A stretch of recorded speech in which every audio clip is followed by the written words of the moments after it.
നമുക്കൊരു നിമിഷം കണ്ണുകളടയ്ക്കാം. ദൈവമേ, അവിടുന്നാണ് എൻ്റെ ദൈവം. ഞാൻ അങ്ങയെ തേടുന്നു. എൻ്റെ ആത്മാവ് അങ്ങേക്ക് വേണ്ടി ദാഹിക്കുന്നു. ദൈവത്തിന് വേണ്ടി ദാഹിക്കുന്ന മനസ്സോടുകൂടെ ഇവിടെ ആയിരിക്കുന്ന ഞങ്ങളെ ഓരോരുത്തരെയും ദൈവമേ അവിടുന്ന് നോക്കിക്കാണണമേ. സാത്താന്റെ കണ്ണിൽ നിന്നും ഞങ്ങളെ മറച്ചു പിടിക്കണമേ. പരിശുദ്ധാത്മാവ് നിന്റെ മേൽ വരും. അത്യുന്നതന്റെ ശക്തി നിന്റെ മേൽ ആവസിക്കും. പരിശുദ്ധാത്മാവിനെ ഞങ്ങളുടെ മേൽ വർഷിച്ചുകൊണ്ട്, അത്യുന്നതന്റെ ശക്തി ഞങ്ങളുടെ മേൽ വർഷിച്ചുകൊണ്ട് ഈ നിമിഷങ്ങളിൽ ഞങ്ങളെ അനുഗ്രഹിക്കണമേ. അമ്മേ മാതാവേ, ഞങ്ങൾക്ക് വേണ്ടി ഈശോയുടെ പക്കൽ പ്രാർത്ഥിച്ചു കൊണ്ടിരിക്കണമേ. വിശുദ്ധ ഔസേപ്പ് പിതാവേ, സകല വിശുദ്ധരെ, മാലാഖമാരെ, നിങ്ങളുടെ സാന്നിധ്യവും പ്രാർത്ഥനയും ഞങ്ങളോടൊപ്പം ഉണ്ടായിരിക്കണമേ. നിത്യം പിതാവും പുത്രനും പരിശുദ്ധാത്മാവുമായ സർവേശ്വര.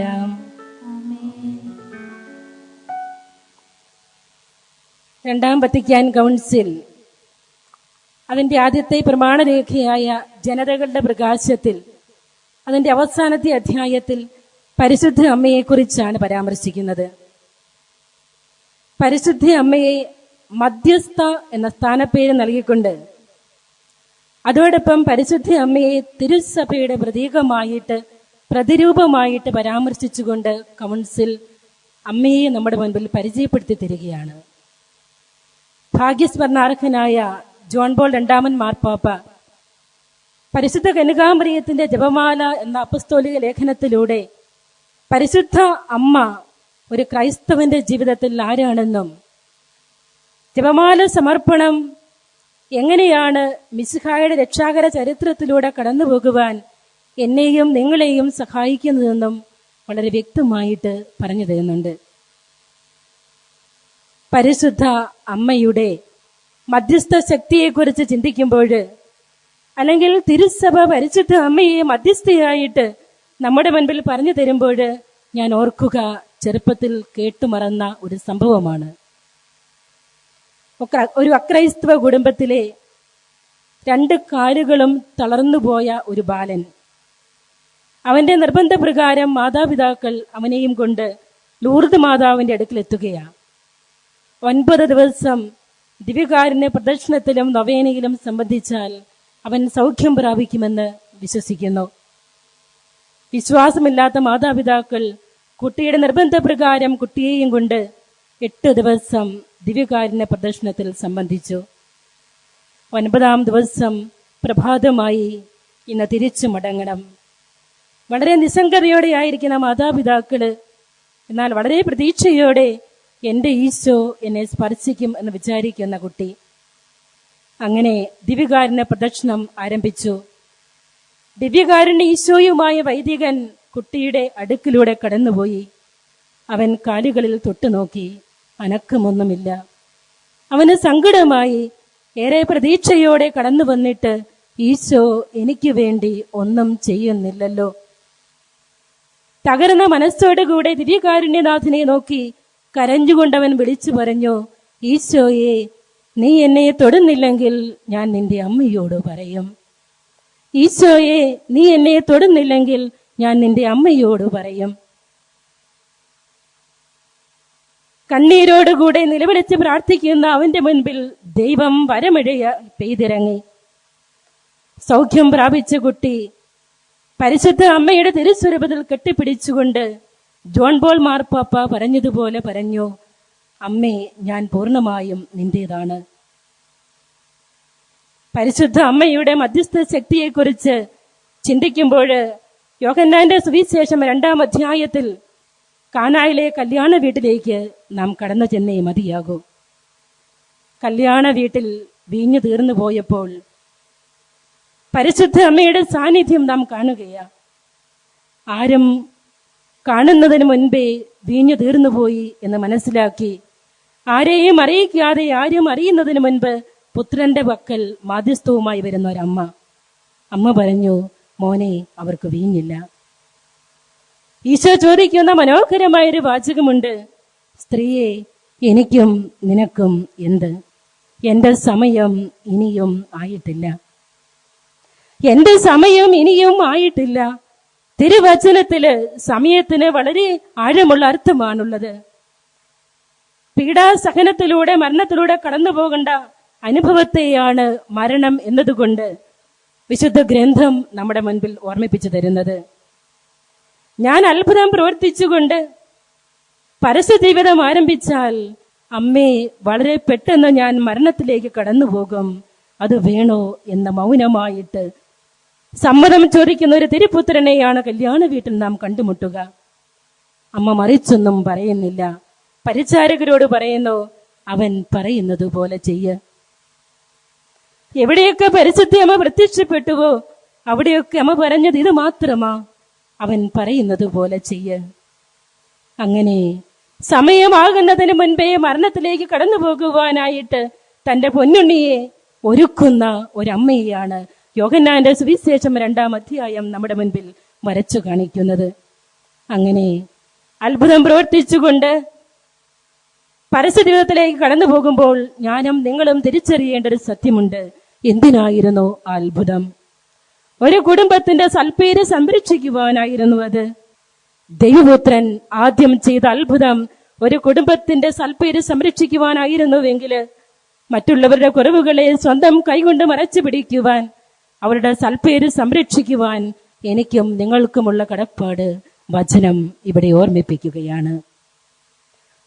ഒരു പക്ഷേ ഈ ഒരു അമ്മ മാത്രമായിരിക്കാം ഒരു മകനെ മരണത്തിന് വേണ്ടി ഒരുക്കിയത്. നമുക്കറിയാം, നമ്മുടെയൊക്കെ പൊന്നുണ്ണികളുടെ കണ്ണിലേക്ക് നോക്കിക്കൊണ്ട് മോനെ നീ പഠിച്ച് വലുതാകണം, നീ മിടുക്കനാകണം എന്നൊക്കെ പറയുമ്പോ ഒരമ്മ പുത്രനോട് പറയുകയാ, മോനെ സമയമായില്ലെങ്കിലും ദൈവനിയോഗമാണെങ്കിൽ നീ മരണത്തിലേക്ക് കടന്നു പോയിക്കൊള്ളൂ. എന്തുകൊണ്ടാണ് ഒരമ്മയ്ക്ക് ഇത് പറയുവാനായിട്ട് സാധിച്ചത്? അതിന് ഉത്തരമാകണമെങ്കിൽ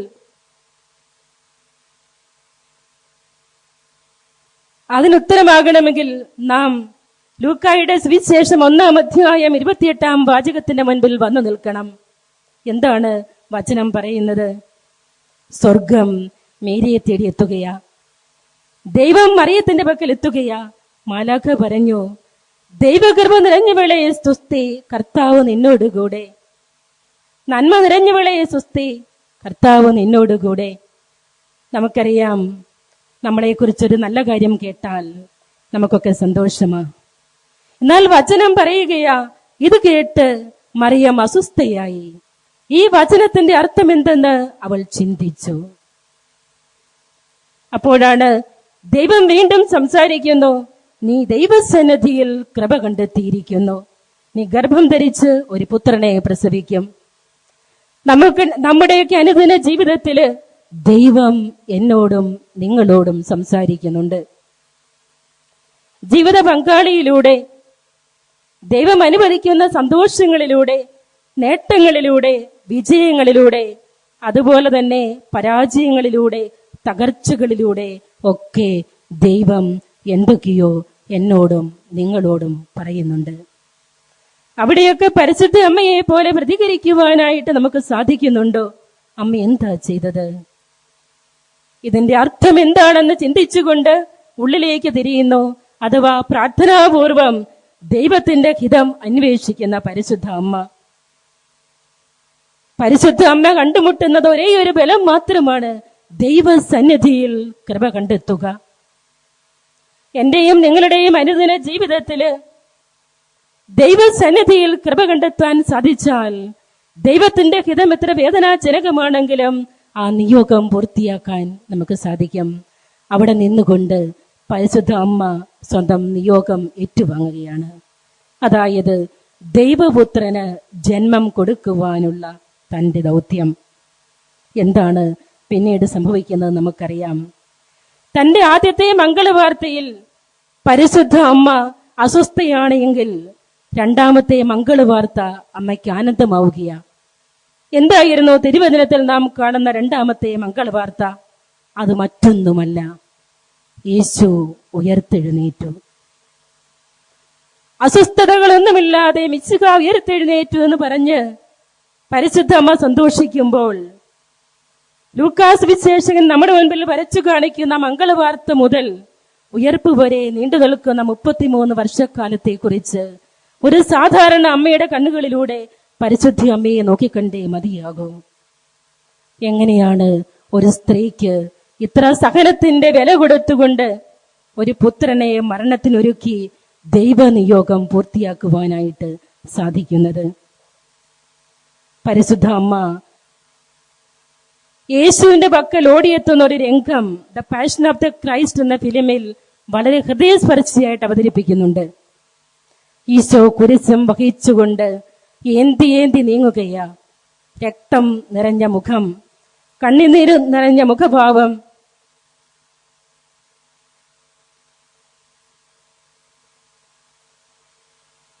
വേദനിച്ച് വിറങ്ങലിച്ച് കുരിശു വഹിച്ചു നീങ്ങുന്ന ഈശോ വീഴുന്നു.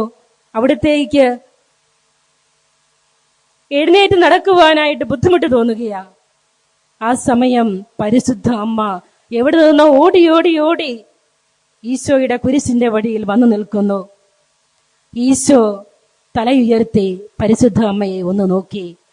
രണ്ട് ഹൃദയങ്ങൾ കൂട്ടിമുട്ടുന്ന നോട്ടം. ആഴമായ ആ നോട്ടം കൊണ്ട് വീണ്ടും ഈശോ എഴുന്നേറ്റ് കുരിശ് വഹിച്ച് നടന്നു നീങ്ങുകയാ. മകനെ, നിന്റെ കൂടെ ഞാനുണ്ട് എന്ന് പറഞ്ഞുകൊണ്ട് തന്റെ പൊന്നോമന പുത്രനെ ബലപ്പെടുത്തുവാൻ ഓടിയെത്തുന്ന അമ്മ. ഇതാണ് സെക്യൂരിറ്റി ഫീലിംഗ് എന്ന് പറയുക. ഇത്തരം സെക്യൂരിറ്റി ഫീലിംഗ് ആർക്കെങ്കിലുമൊക്കെ കൊടുക്കാനായാൽ ഇന്നും തളർന്നു കിടക്കുന്ന ആരെങ്കിലുമൊക്കെ നമ്മുടെ നോട്ടം കൊണ്ട്, നമ്മുടെ വാക്കുകൊണ്ട്, നമ്മുടെ സംസാരം കൊണ്ട് എഴുന്നേറ്റ് നിൽക്കുന്ന അത്ഭുതം നമുക്ക് കാണുവാനായിട്ട് സാധിക്കും. ഇത്തരം ഒരു ബലപ്പെടുത്തല് എന്റെയും നിങ്ങളുടെയും ജീവിതത്തിലൂടെ ദൈവം ആഗ്രഹിക്കുന്നു എന്നാണ് പരിശുദ്ധ അമ്മയുടെ ജീവിതം നമ്മുടെ മുൻപിൽ അവതരിപ്പിച്ചു കാണിക്കുന്നത്. ഇന്ന് പരിശുദ്ധ അമ്മ നീണ്ട ഒരു യാത്രയ്ക്ക് ശേഷം കുരിശിന്റെ ചുവട്ടിൽ നിന്ന് അവസാനം ഉത്ഥാനത്തിന്റെ സന്തോഷത്തിലേക്ക് കടന്നു പോകുമ്പോൾ നാം തിരിച്ചറിയുകയാ, മകൻ സുവിശേഷമാകുന്നത് നോക്കി നിന്ന് കണ്ട അല്ല, കൂടെ നടന്ന് അനുധാവനം ചെയ്ത് ശക്തിപ്പെടുത്തിയ ധീരമതിയായ വിശ്വാസത്തിന്റെ ബലമുള്ള ശക്തിയായ ഒരു സ്ത്രീയെ പരിശുദ്ധ അമ്മയിൽ നാം കാണുകയാണ്. ഉണ്ണിക്കുട്ടൻ ദൈവപുത്രനായിട്ട് ഉയർത്തെഴുന്നേറ്റ് നിൽക്കുമ്പോൾ അതിനിടയിൽ നീണ്ടുനിന്ന ആ 33 വർഷക്കാലത്തിന്റെ രഹസ്യങ്ങള് ഒരുപക്ഷെ എന്റെയും നിങ്ങളുടെയും ബുദ്ധിക്ക് മനസ്സിലാകണമെന്നില്ല.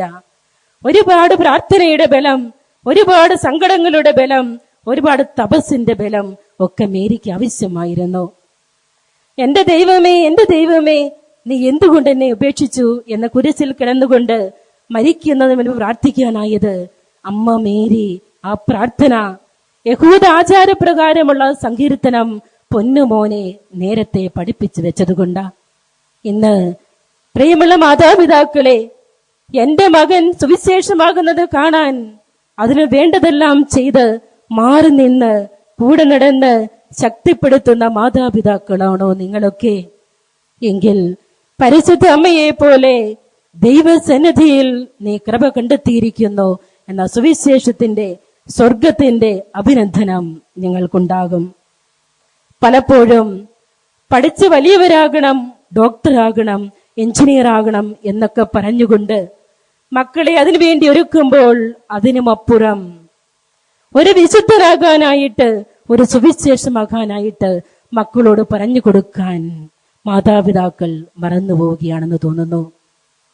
നമുക്കറിയാം, കുട്ടികളുടെ വളർത്തലിൽ മാതാപിതാക്കൾക്കുള്ള സ്ഥാനം പരിശുദ്ധ അമ്മ നമ്മുടെ മുൻപിൽ പറഞ്ഞു തരുന്നുണ്ട്. ഉണ്ണിമിശിഹായെ വളർത്തിയെടുക്കാൻ ആവശ്യമായ സമയം കൊടുക്കാൻ അമ്മയ്ക്ക് സമയമുണ്ടായിരുന്നു. കൂടെ നടക്കാനും യഹൂദാചാരപ്രകാരമുള്ള നിയമങ്ങളും ക്രമങ്ങളും പറഞ്ഞു കൊടുക്കാനും സത്യത്തിന് മുൻപിൽ വ്യക്തമായ നിലപാടുകൾ ഉണ്ടാക്കി കൊടുക്കാനും വളരെ ചെറുപ്പത്തിലെ അമ്മ മേരി കുഞ്ഞിനെ പഠിപ്പിച്ചുവെങ്കിൽ ഇന്ന് ആ ദൗത്യം മിശിഹ മാതാപിതാക്കളെ നിങ്ങളുടെ കരങ്ങളിൽ ഏൽപ്പിച്ചു തരികയാ. നമുക്കറിയാം, പ്രകൃതിയിലേക്ക് നോക്കിയാൽ മൃഗങ്ങൾ പോലും കുട്ടികൾക്ക് സമയം കൊടുക്കുന്നുണ്ട്. ഒരു കോഴിക്കുഞ്ഞിനെ വിരിയിക്കാൻ വേണ്ടി അടയിരിക്കുന്ന തള്ളക്കോഴി, അതുപോലെ മൃഗങ്ങളാണെങ്കിൽ പോലും കുഞ്ഞുങ്ങൾക്ക് വേണ്ടി സമയം കൊടുക്കുന്ന മൃഗങ്ങള്, തള്ളമാരായിട്ടുള്ള മൃഗങ്ങള്. അങ്ങനെയെങ്കിൽ ഇന്ന് സമയമില്ല എന്ന് പറഞ്ഞുകൊണ്ട് മക്കളെ വളർത്താനായിട്ട് നമ്മൾ ശ്രദ്ധിക്കാതെ പോകുമ്പോൾ ഒരമ്മ എന്ന നിലയിൽ ഞാൻ കൊടുക്കേണ്ട ശക്തി, വിശ്വാസത്തിന്റെ ബലം, സ്നേഹത്തിന്റെ ആശീർവാദം, സുവിശേഷത്തിന്റെ നൈർമല്യം, പ്രാവിന്റെ നിഷ്കളങ്കത, ഇതൊക്കെയാണ് നിങ്ങളുടെ കുഞ്ഞുങ്ങൾക്ക് നഷ്ടപ്പെട്ടു പോകുന്നത് എന്ന് തിരിച്ചറിയുന്നത് നല്ലതാണ്. നമുക്കറിയാം, ഒരുപക്ഷെ പരിശുദ്ധ അമ്മയുടെ ജീവിതത്തിലേക്ക് നോക്കുമ്പോൾ അതിനേക്കാളും സഹിച്ചിട്ടുള്ള അമ്മമാരെ അല്ലെങ്കിൽ മാതാപിതാക്കളെ ഈ ഭൂമിയിൽ നമുക്ക് കാണാനായിട്ട് സാധിക്കും. ഒരിക്കലും പരിശുദ്ധ അമ്മയുടെ ജീവിതം വെച്ചുകൊണ്ട് നമുക്ക് താരതമ്യം ചെയ്യാനായിട്ട് സാധിക്കത്തില്ല. കാരണം അമ്മയുടെ നിയോഗവും വിളിയും അനാദി മുതലേ ദൈവമാതാവാകാനുള്ളതായിരുന്നത് കൊണ്ട് തന്നെ അമ്മ അതിൻ്റെതായ പൂർണ്ണതയിൽ വളർന്നു വന്ന കുട്ടിയാണ്. പരിശുദ്ധ അമ്മയുടെ അമലോത്ഭവം, നിത്യകന്യാത്വം, ദൈവമാതൃത്വം, അതുപോലെ സ്വർഗാരോപണം, ഇവയൊക്കെ തിരുസഭ വിശ്വാസ സത്യമായി പ്രഖ്യാപിക്കുകയും പഠിപ്പിക്കുകയും ചെയ്യുന്നുണ്ട്. കാരണം അമ്മ ഈ ഭൂമിയിൽ ജനിച്ചത് യുണീക്കായിട്ടാണ്. നമ്മുടെ എല്ലാവരുടെയും ജന്മം അതുപോലെ തന്നെയാണ്. പക്ഷേ പരിശുദ്ധ അമ്മയുടെ ചില മനോഭാവങ്ങള് ഉൾക്കൊണ്ട് നമ്മുടെ ജീവിതത്തെ ക്രമീകരിച്ചാല് പരിശുദ്ധ അമ്മയെ പോലെ ദൈവസന്നിധിയിൽ കൃപ നിറഞ്ഞവരായിട്ട് മാറാനായിട്ട് നമുക്ക് സാധിക്കും. ഇത്തരം മാതാപിതാക്കളുടെ ബലത്തെയാണ് ഇനിയും ക്രിസ്തുവിനെ അനുകരിക്കുന്ന ശക്തരായ വിശുദ്ധരായ മക്കള് ഈ ഭൂമിയിൽ ജനിക്കേണ്ടത്. ഞാൻ വായിച്ചു തോർക്കുന്നു, JPJ അബ്ദുൽ കലാം, നമ്മുടെ മുൻ പ്രസിഡന്റ്, കുട്ടികളോട് സംവാദിക്കാനായിട്ട് ഒത്തിരി ഇഷ്ടപ്പെടുന്ന മനുഷ്യനാണ്. അദ്ദേഹം ഒരിക്കൽ കുട്ടികളോട് ചോദിച്ചു, മക്കളെ, ആരുടെ പേരിലാണ് അല്ലെങ്കിൽ എന്തിന്റെ പേരിലാണ് നിങ്ങൾ ഓർമ്മിക്കപ്പെടാനായിട്ട് ആഗ്രഹിക്കുന്നത്? കുട്ടികൾ പറഞ്ഞു, ഒരു ഡോക്ടറായിട്ട്, ഒരു എഞ്ചിനീയർ ആയിട്ട്, നല്ല മിടുക്കനായിട്ടുള്ള കമ്പനികളൊക്കെ നടത്തുന്ന മക്കളായിട്ടൊക്കെ ഓർമ്മിക്കപ്പെടാനായിട്ട് ഞങ്ങൾ ആഗ്രഹിക്കുകയാണ്. അദ്ദേഹം പറഞ്ഞു, നല്ലതാണ്, വിദ്യാഭ്യാസത്തിന്റെ ബലം നല്ലതാണ്, അറിവിന്റെ ബലം നല്ലതാണ്, സമ്പത്തിന്റെ ബലം നല്ലതാണ്. എന്നാൽ അറിവും സമ്പത്തും വിദ്യാഭ്യാസവും ഒക്കെ ഒരുപക്ഷെ തകർന്നു പോകുമ്പോൾ പിടിച്ചു നിൽക്കാൻ സാധിക്കുന്ന ഒരു നല്ല മനുഷ്യൻ എന്ന പേരിൽ നിങ്ങൾ ഓർമ്മിക്കപ്പെടാൻ നിങ്ങൾ ആഗ്രഹിക്കണം എന്ന്. എന്റെ മകൻ ഒരു സുവിശേഷമായതിന്റെ പേരിൽ ഓർമ്മിക്കപ്പെടാൻ തക്കവിധം അവനെ വളർത്തിയെടുക്കുവാനായിട്ട് ഉണ്ണിമിശിഹായെ വളർത്തിയ പരിശുദ്ധ അമ്മ നമ്മോട് ആവശ്യപ്പെടുകയാണ്. കുരിശിന്റെ ചുവട്ടിൽ ധ്യാനപൂർവ്വം നിൽക്കുന്ന പരിശുദ്ധ അമ്മയെ ധ്യാനിക്കുമ്പോൾ ഒരു പക്ഷേ നാം ഓർക്കും, അമ്മയ്ക്ക് സങ്കടമായിരുന്നോ, ദുഃഖമായിരുന്നോ, അല്ലെങ്കിൽ സന്തോഷമായിരുന്നോ, അറിയില്ല. വിശ്വാസത്തിന്റെ ശക്തമായ ബലം കൊണ്ട് ആർജിച്ച അമ്മയുടെ മനസ്സിൽ ഒരു പക്ഷേ തന്റെ ദൈവനിയോഗം പൂർത്തിയാക്കുന്ന സംതൃപ്തിയായിരിക്കാം അമ്മ കുരിശിന്റെ മുൻപിൽ നിന്നപ്പോൾ ഉണ്ടായിരുന്നത്. കാരണം ദൈവപിതാവിനെ ധ്യാനിച്ചുകൊണ്ട് ദൈവനിയോഗം കണ്ടെത്തിയ ഒരു ശക്തയായ സ്ത്രീയായിട്ട് കുരിശിന്റെ ചുവട്ടിൽ പരിശുദ്ധിയമ്മ മാറുകയാ. ഇതുപോലെ എന്റെ ദൈവനിയോഗം കണ്ടെത്താനായിട്ട് പ്രാർത്ഥനാപൂർവം വിശുദ്ധ കുരിശിന്റെ മുൻപിൽ നമുക്ക് മിഴികളടയ്ക്കാൻ സാധിക്കണം. തിരുവചനത്തിലൂടെ കടന്നു വരുന്ന ദൈവഹിതം ധ്യാനിച്ചെടുക്കാൻ എന്റെ കുടുംബത്തിൽ ദൈവം ആഗ്രഹിക്കുന്നത് എന്താണ്? എന്റെ ജീവിത പങ്കാളിയുടെ സ്വരത്തിലൂടെ ദൈവം എന്നോട് പറയുന്നത് എന്താണ്? എന്റെ മക്കളിലൂടെ, എന്റെ അയൽക്കാരനിലൂടെ, തിരുസഭ അധികാരികളിലൂടെ, തിരുസഭയുടെ നിയമങ്ങളിലൂടെ, 10 പ്രമാണങ്ങളിലൂടെ, തിരുസഭയുടെ പരിശുദ്ധ പിതാക്കന്മാരുടെ ലേഖനങ്ങളിലൂടെ ഒക്കെ എന്നോട് എന്താണ് ദൈവം സംസാരിക്കുന്നത്? ദൈവത്തിന്റെ സ്വരം ചരിത്രത്തിൽ ആവർത്തിച്ചതുപോലെ, ആദം നീ എവിടെയാണ്? ഹവ്വ നീ എന്തെടുക്കുകയാണ്? കായേൻ നീ എന്താണ് ചെയ്തത്? മാതാപിതാക്കള് ആദം നീ എവിടെയാണെന്ന് ചോദിക്കുമ്പോൾ അപ്പച്ചൻ പറയേണ്ട ചില ഉത്തരമുണ്ട്. ഹവ്വ നീ എന്തെടുക്കുകയാണെന്ന് ചോദിക്കുമ്പോൾ അമ്മ പറയേണ്ട ചില ഉത്തരമുണ്ട്. കായേൻ നിന്റെ സഹോദരൻ എവിടെ, നീ എന്താണ് ചെയ്തെന്ന് ചോദിക്കുമ്പോൾ മക്കൾ പറയേണ്ട ചില ഉത്തരങ്ങളുണ്ട്. ഈ ഉത്തരങ്ങൾക്ക് എല്ലാം ഉത്തരം പറയാനായാൽ സ്വർഗരാജ്യത്തിലെ വിരുന്നിന് ദൈവം ചോദിക്കുന്ന ചില ചോദ്യങ്ങളുടെ മുൻപിൽ തലയുയർത്തി, പിതാവേ അങ്ങയുടെ ഹിതം ഞാൻ പൂർത്തിയാക്കി എന്ന ധീരതയോടെ പറഞ്ഞ് കണ്ണുകളടച്ച ഈശോയെ പോലെ നമ്മുടെ ജീവിതത്തിന്റെ അന്ത്യത്തിൽ സമാധാനത്തോടെ മിഴിപൂട്ടാൻ നമുക്ക് സാധിക്കും. എന്തുകൊണ്ടാണ് പരിശുദ്ധ അമ്മയുടെ ശരീരം ഈ ഭൂമിയിൽ ജീർണിക്കാതെ കടന്നുപോയത്? ദൈവത്തിന്റെ ഹിതം മാത്രം പൂർത്തിയാക്കി ദൈവത്തോട് അനുരൂപപ്പെട്ട ആ അമ്മയുടെ ശരീരത്തെ ജീർണിപ്പിക്കുവാനായിട്ട് ഒരു പക്ഷേ ഈ ഭൂമി വിസമ്മതിച്ചേക്കാം. കാരണം വിണ്ണിന്റെ സുഗന്ധവും വിണ്ണിന്റെ സൗന്ദര്യവും വിണ്ണിന്റെ കൃപയും മാത്രം നിറഞ്ഞ ആ അമ്മയുടെ ശരീരം വിണ്ണിന് പൂർണ്ണമായും അവകാശപ്പെട്ടതാണെന്ന് ദൈവത്തിനറിയാം. ഇതുപോലെ പരിശുദ്ധ അമ്മയെ പോലെ ദൈവഹിതം പൂർത്തിയാക്കാൻ, അതിനുവേണ്ടി കുരിശോളം യാത്രയാകാൻ, അതിനുവേണ്ടി എന്ത് വിലയും കൊടുക്കാൻ നമുക്ക് സാധിക്കട്ടെ. അതിനുള്ള ആയുധമായി തിരുവചനം നമുക്ക് മുറുകെ പിടിക്കാം. ജപമാല കൈകളിൽ എടുത്തുകൊണ്ട് ജോൺ പോൾ പിതാവ് പറയുന്നുണ്ട്, ഈ ജപമണികൾ സാത്താനെതിരെയുള്ള കൂരമ്പുകളാണ്. സാത്താനെ ചെറുത്തു നിൽക്കുന്ന വെടിയുണ്ടയാണ് ഇതിലെ ഓരോ ജപമണിയും എന്നോർത്തുകൊണ്ട് ബോധപൂർവം ഈ ജപമണിയിലൂടെ വിരലുകൾ ഓടുമ്പോൾ ദൈവത്തിന്റെ കൃപ എന്നിലേക്കും നിങ്ങളിലേക്കും ഒഴുകിയിറങ്ങുകയായി. ഈ കൃപയുടെ സമൃദ്ധിക്ക് വേണ്ടി ഹൃദയത്തിൽ പ്രാർത്ഥിച്ചുകൊണ്ട് പരിശുദ്ധ അമ്മയുടെ മുൻപിൽ സ്നേഹത്തോടുകൂടെ അമ്മേ, ഞാൻ പൂർണ്ണമായും നിന്റേതാണ് എന്ന പരിശുദ്ധ പിതാവിന്റെ വാക്കുകൾ ആവർത്തിച്ചുകൊണ്ട് നമുക്ക് നമ്മെ തന്നെ സമർപ്പിക്കാം.